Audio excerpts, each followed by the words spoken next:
At Dad's birthday, Sister said, "We didn't set extra seats for your annoying kids." My dad added, "Maybe head out."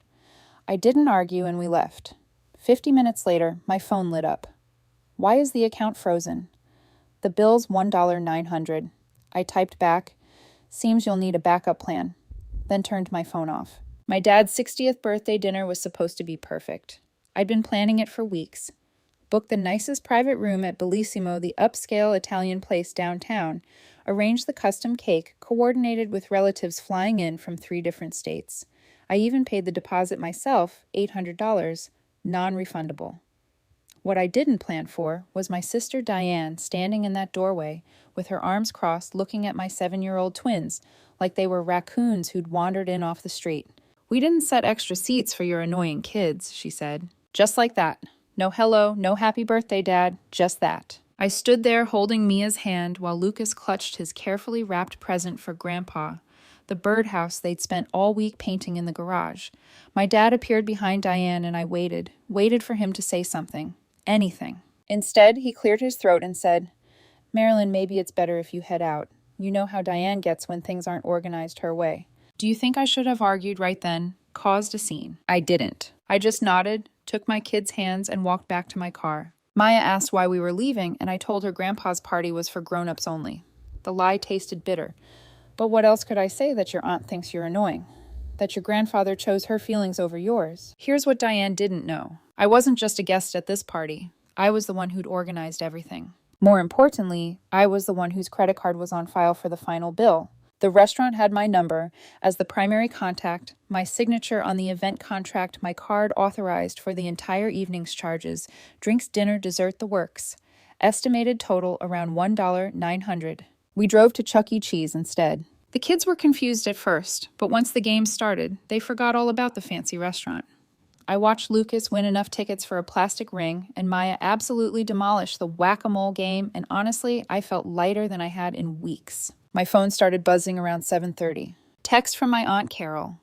"Where did you go? Diane's being awful as usual." Then from my cousin Brett. "Your dad keeps asking about you." I silenced it all. Let them wonder. The thing about Diane is she's always been like this. Ever since we were kids, she's treated me like I was in her way. When I got accepted to state and she didn't, she told everyone I'd probably slept with the admissions counselor. When I got married, she wore white to my wedding and claimed it was champagne.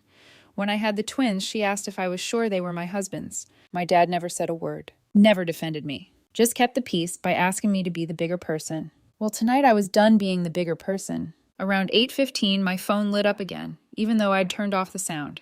It was Diane's number. The text read, "Why is the account frozen? The bill's $1.900.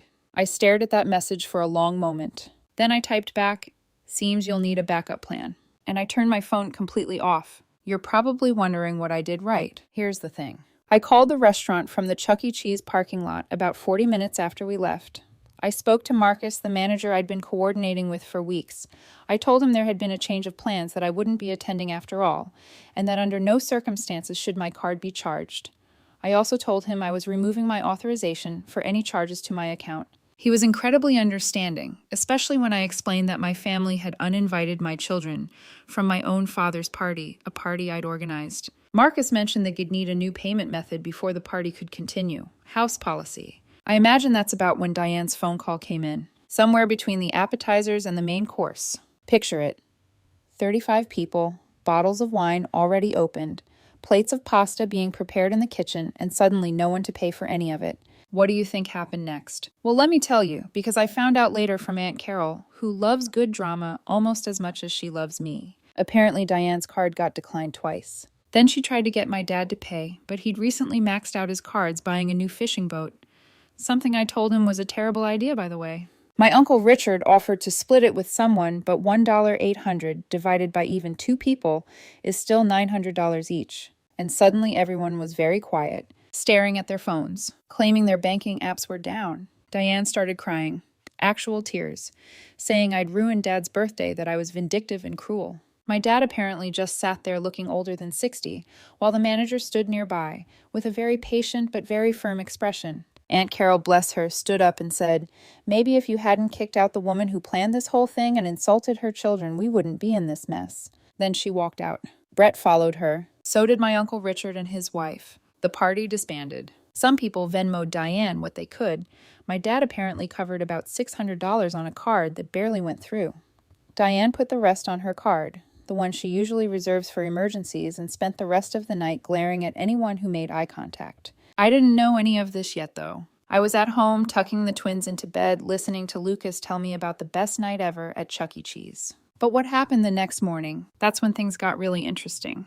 The next morning, I woke up to 17 missed calls and 43 text messages. I made coffee first. I'm not facing that kind of chaos without caffeine. Then I sat down at my kitchen table and started scrolling through the damage. Most were from Diane. The messages started around 11 p.m. You embarrassed the entire family. By 2 a.m., she devolved into, "You're a selfish and everyone knows it." But then I saw one from my dad sent at 6:30 that morning. "We need to talk. Come to the house today." I dropped the twins at my friend Rachel's house and drove to my childhood home. My dad was on the porch when I pulled up. He stood as I approached, and I braced myself for the lecture about family and forgiveness. But that's not what happened. "Diane's moving in with me," he said. I actually laughed. "What?" "Her husband left her last night after the party. Served her with divorce papers this morning." I stood there genuinely shocked. Diane's husband Marcus had always seemed so passive. I'd assumed they'd be married forever. "Okay," I said slowly. "What does it have to do with me?" "She needs someone to watch her daughter during the divorce proceedings. Court dates, lawyer meetings. You're good with kids." I actually took a step back. "You want me to babysit Diane's daughter after what she did last night? After what you did?" My dad looked ashamed for about 5 seconds. Then he said, "I know you're upset, but Diane's going through a really hard time right now." "Stop." I held up my hand. "Dad, she called my children annoying to their faces, and you told me to leave." I was trying to keep the peace. "No, you were taking the easy way out. You've been doing it my whole life." Then my dad surprised me. "I know I messed up. Last night Carol told me what you'd done for the party. All of it. I thought Diane had organized it." "Diane told you she organized it." He nodded. "She said she wanted to do something special and that you'd offered to help with small things." "Of course she did." "And now you know the truth," I said. "So what? I want you to do whatever you think is right. I'm not going to ask you to be the bigger person anymore." This was new. My dad had never said anything like that before. "I'm not babysitting," I said, "but I'll talk to her." He opened the front door. Diane was at the kitchen table looking terrible. Red eyes, unwashed hair, same clothes from last night. When she saw me, her face cycled through emotions, surprise, anger. Then something I'd never seen from her before. Fear. "What are you doing here?" she asked. "Dad asked me to come." "To gloat congratulations, Marilyn. My marriage is over. I'm broke, and everyone thinks I'm a monster." I sat down across from her. "I'm not here to gloat, but here's what's going to happen." She crossed her arms. "Oh, I'm sure this will be good. You're going to apologize to my children. A real apology. Then you're going to figure out your childcare without volunteering me. But if you genuinely ask for help, I'll consider it." Diane looked to Dad, but he just shrugged. "Why would you help me?" she finally asked. "Because your daughter doesn't deserve to suffer because her mom's a piece of work." "Do you think I was being too harsh?" Diane stared at her hands. "Marcus left because of how I treat people. Specifically how I treat you." I sat back. Diane's husband had left her partly because of how she treated me. "He was right," Diane said, voice cracking. "I've been awful to you for years. I was jealous. You always seemed so happy, and I resented you for it." She was crying now. "I'm sorry, Marilyn. You're right. I need to apologize to Maya and Lucas. I just don't know how to fix any of this." "You start by meaning it," I said, "and then you do better. Would you really help me with Stephanie? Ask me properly and we'll see." She took a breath. "Marilyn, I know I have no right to ask this, but would you let Stephanie stay at your place for a few hours after school this week? I have lawyer meetings in court." "You don't need to pay me," I said, "but talk to Stephanie first. Make sure she's okay with it.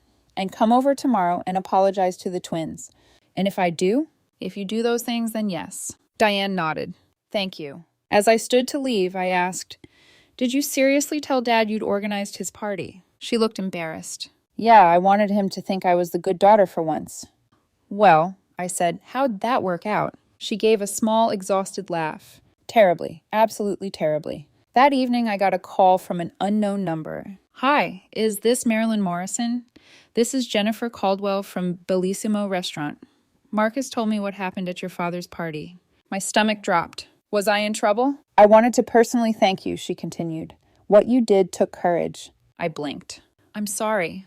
We've banned your sister from our establishment. We don't tolerate customers who treat family, especially children, that way. I was speechless. Additionally, we'd like to offer you a full refund of your deposit and a complimentary dinner for 4. After I hung up, I just sat there. Diane had been banned. I was getting my deposit back and a free dinner. But the biggest surprise came the next morning. Diane showed up at 9:00 a.m., sharp, nervous, holding a stuffed animal for each twin, and she apologized. A real, genuine, tearful apology. Maya and Lucas accepted immediately when she offered the stuffed animals. After they ran off to play, Diane said quietly, "I called the restaurant yesterday to apologize. The owner told me I was banned. I deserved it, but it still hurt." She paused. "She also told me about your deposit. I want to pay you back." I shook my head. "Keep your money. You'll need it for lawyers. We're not even, not by a long shot, but I'm going to try to be better. I promise." That afternoon, Stephanie came over after school. She was quiet, withdrawn, clearly dealing with the divorce. But when she saw the twins playing video games, she asked if she could join. Within an hour, she was laughing at Lucas's terrible Mario Kart skills. Watching my niece smile, I realized something. This wasn't about Diane anymore. This was about building something better. But I'd be lying if I said I wasn't waiting for the other shoe to drop. Because with Diane, there was always another shoe.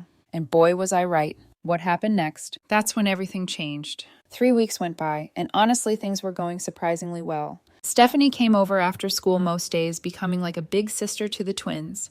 Diane was showing up on time, being polite, even helping with dinner sometimes. My dad called twice to thank me for keeping the family together. I should have known it was too good to last. It was a Thursday afternoon when Diane called. "Hey, I'm running late. Can Stephanie stay an extra hour?" Sure, no problem. "Actually, could she maybe stay the night? I have an early meeting tomorrow, and it would be easier if—" "Diane, we agreed on after-school care, not overnights." "I know, but this is important. It's with a potential employer." "Fine, one night, but this doesn't become a pattern." One night turned into 2, then 3. By the end of the second week, Stephanie had been at my house more than she'd been at my dad's. Her stuff was in my spare room. She was eating breakfast at my table. And Diane, suddenly too busy to pick her up most evenings, always had an excuse. Meetings, networking events, job interviews that ran late. Do you see what was happening? It was my friend Rachel who pointed it out over coffee one Saturday. Where's Diane? Job interview. On a Saturday, Rachel gave me a look. "Marilyn, honey, she's using you." I wanted to argue, but I couldn't. Diane had barely seen her own daughter in 2 weeks. That afternoon, I called my dad. "Did you know Stephanie's been staying with me almost full time?" There was a pause. "Diane mentioned she was spending more time there." "She keeps dumping her here, Dad. And maybe you should talk to Diane about it." "Maybe you should. She's living in your house." He sighed. "She's barely there either, Marilyn." I thought she was working. My stomach sank. I looked over at Stephanie sitting on my couch reading. "Hey, Stephanie, can I ask you something?" She looked up. "Sure."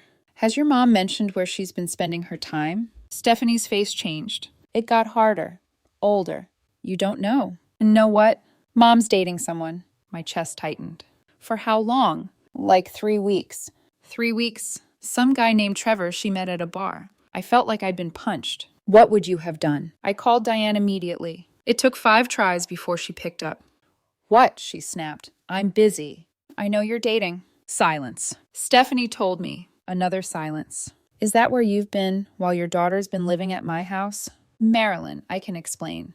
"Explain what? That you used your divorce as an excuse to pawn your kid off on me?" "It's not like that. I needed time to heal to figure out who I am." "Your 13-year-old daughter needed her mother." "She's fine. She loves being with you." "Come get your daughter tonight." "What?"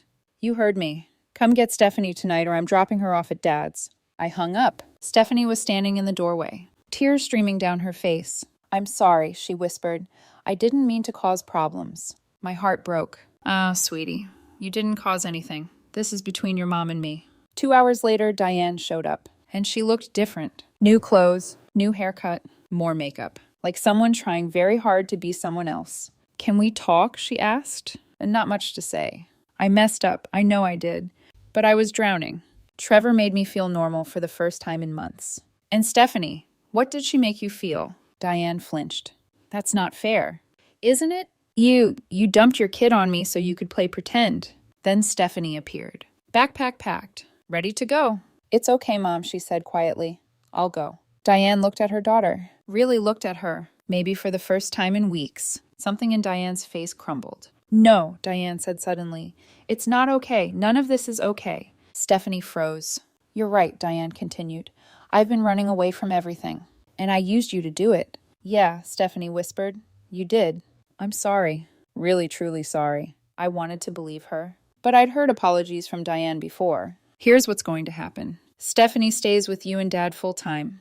You want to date Trevor, fine. But you do it on your time, not Stephanie's.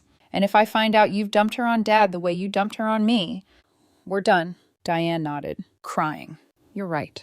I'll do better. They left together. Stephanie looked back at me before getting in the car. Sad eyes. The house felt too quiet that night. I got texts from Aunt Carol saying she was proud of me, from Dad thanking me, and from Stephanie saying she loved me. I cried then. Really cried. A week later, my dad called. His voice was shaking. Marilyn, I need you to come to the house right now.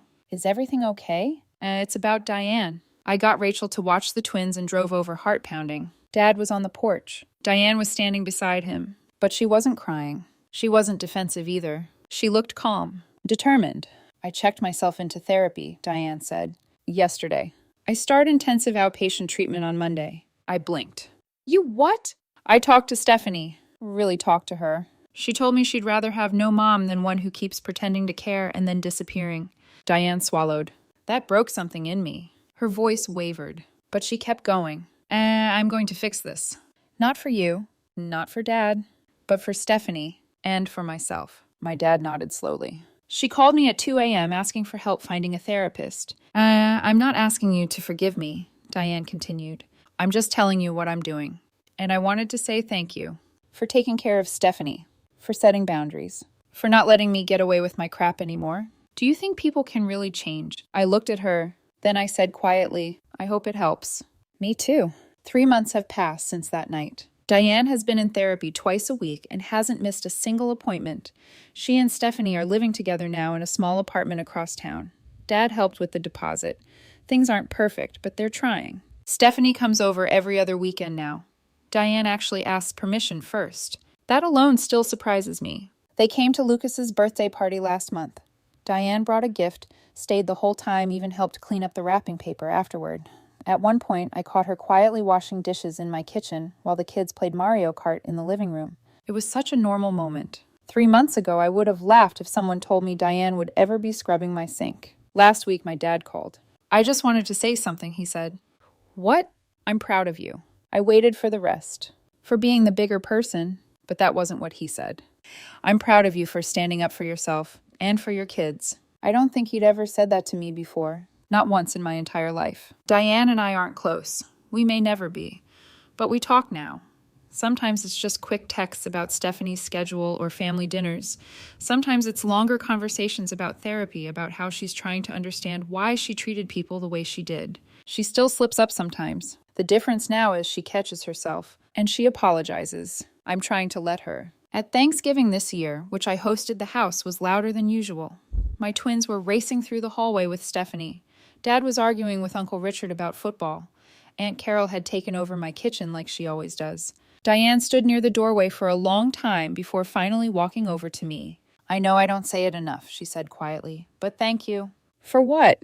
For not giving up on me, even when I'd basically given up on myself. For a second, I didn't know what to say. Then I hugged her. Not the polite kind. A real hug. And for the first time in years, it didn't feel forced. So yeah, that's my story. The birthday party that ended with a frozen account, a failed marriage, and eventually maybe a chance at something better. Was I too harsh? I still don't know. But sometimes the best revenge isn't about hurting someone back. It's about refusing to let them hurt you anymore. And sometimes if you're lucky, the people who hurt you figure out why they were hurting everyone in the first place, and they actually change. Thanks for listening to my story. If you enjoyed it, I'd love if you could hit the like button. And if you didn't like something or think I handled it wrong, please share your thoughts in the comments. I'm still figuring this family stuff out just like everyone else. Thanks for watching.